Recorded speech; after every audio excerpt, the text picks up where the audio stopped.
साल 2020 में एक व्हाट्सएप मैसेज वायरल होता है कि गौमूत्र से कोरोना ठीक हो रहा है। करोड़ों लोगों ने इसको शेयर किया और लाखों लोगों ने इस पर विश्वास, यहाँ तक कि जो पढ़े लिखे लोग थे उन्होंने तो और भी ज्यादा इसको माना। ठीक इसी तरह जब नोटबंदी हुई थी तब सरकार ने 2000 का नोट लॉन्च किया था और उसमें खबर फैल रही थी कि उसमें कोई चिप है और कई सारे लोग, चाहे पढ़े हो या अनपढ़ हो, सब लोगों ने इस पर विश्वास किया। सवाल ये नहीं है कि वो लोग बेवकूफ थे या फिर अनपढ़, सवाल ये है कि उनका दिमाग इसको मानने के लिए उनको राजी कैसे कर लेता है। तो आज इस वीडियो में बने रहिए, इसके पीछे का साइंस समझते हैं आखिर क्या है।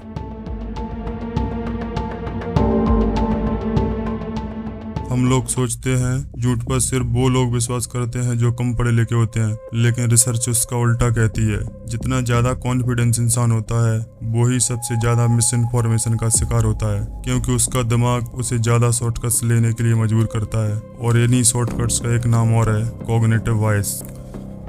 पहला क्रिमिनल है कंफर्मेशन बायस। आपका दिमाग बाय डिफॉल्ट वही ढूंढता है जो पहले से बिलीव करता है।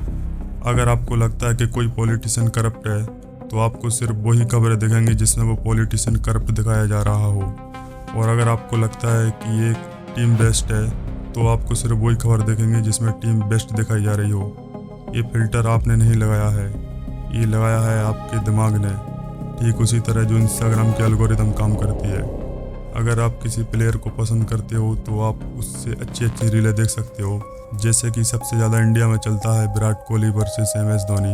उनके जो फैन हैं उनको अक्सर उनकी रील पर विराट कोहली की तारीफें दिखती हैं तो दूसरों को MS धोनी की, और फिर वो आपस में लड़ते रहते हैं कि विराट कोहली ज़्यादा अच्छा है या फिर MS धोनी। सच तो ये है कि दोनों ही अच्छे हैं, लेकिन उनकी जो एल्गोरिदम इंस्टाग्राम ने डिसाइड करी है उनके दिमाग के थ्रू, वो ही उनको इस बेस पर मजबूर कर रही है करने के लिए।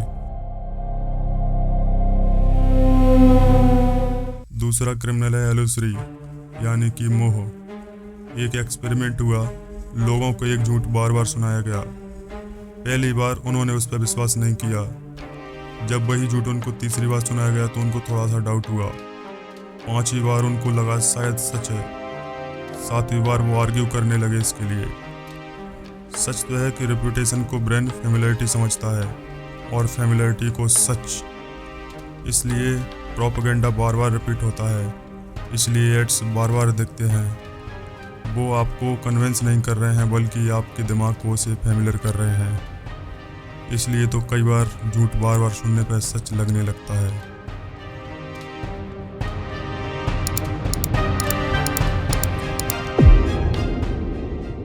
तीसरा और सबसे पावरफुल क्रिमिनल है जब कोई इन्फॉर्मेशन हमारे इमोशन से कनेक्टेड होती है, तब आपका brain logical part literally shut down कर देता है और फिर फियर, एंगर और आउटरेज, इन इमोशंस में आपका प्रीफ्रंटल कॉर्टेक्स जो सोचता है वो बैकसीट ले लेता है और आपके दिमाग का वो जो एक पार्ट होता है अमिगडाला, जो रिएक्ट करता है, वो ड्राइविंग करने लगती है।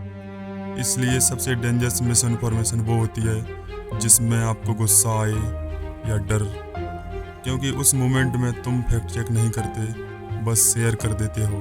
तो आखिर इससे बचने के लिए क्या करें? सच बात तो है कि ये बात आपकी समझदारी पर डिपेंड करती है कि आप कितने समझदार हो। फिर भी इसके लिए हम 3 चीज़ें कर सकते हैं, सिंपल एंड प्रैक्टिकल। सबसे पहली तो जब कोई खबर आपको बहुत गुस्सा या फिर डर दिलाए, उसी मोमेंट हमें रुकना है, रिएक्ट नहीं करना है, पॉज करना है। उसके बाद दूसरी बात, सोर्स ढूंढो। जब कोई खबर आपको दिखे तो उसका सोर्स इसलिए मत ढूंढो क्योंकि आपको उसे जानना है कि ये सच है झूठ, बल्कि इसलिए ढूंढो कि अपने ब्रेन को इंटरप्ट करो। रिपीटेशन से फैमिलियर मत होना। एक चीज़ बार बार सुनी इसका मतलब ये नहीं है कि वो सच है। इसका मतलब है कि किसी ने आपसे बस बार बार बोला है, और ज़रूरी नहीं है कि जो चीज़ बार बार बोली जाए वो सच हो। मिस इन्फॉर्मेशन इसलिए डेंजरस नहीं होती क्योंकि लोग स्टूपिड होते हैं।